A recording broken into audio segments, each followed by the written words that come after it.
Russia or pressure from the United Nations will not really work.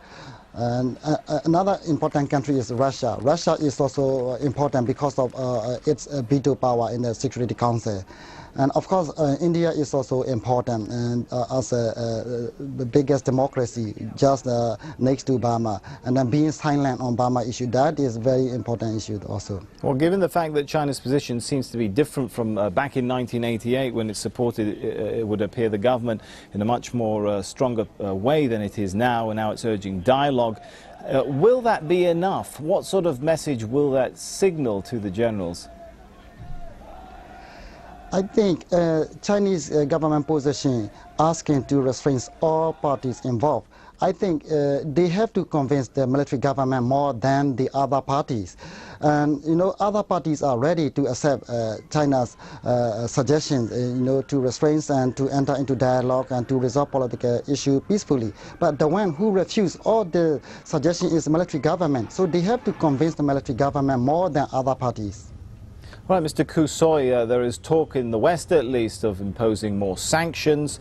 Western sanctions, you could argue, have been in place for years. Have they done anything more than hurt the people?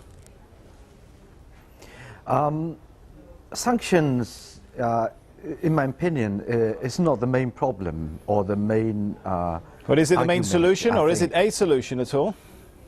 One of the solutions to me, because if properly imposed or targeted, the Burmese generals will feel the pinch. But what's happening at the moment is only the United States is imposing sanctions on the junta. And it's like trying to fill water in a pot with a big hole. And China is big, like a big hole.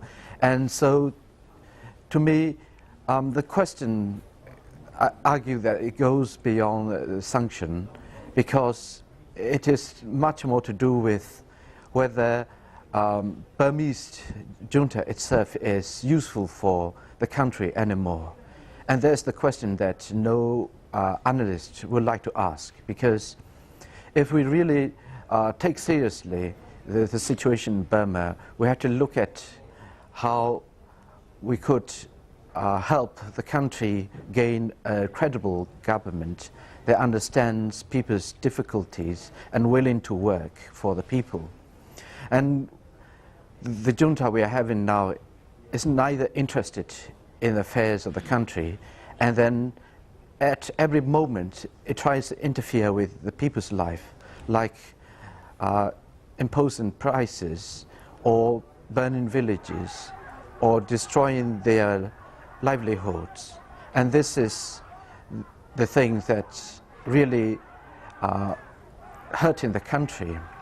But having said that, I think that Burma in general lacks a government that really that have common sense, I think.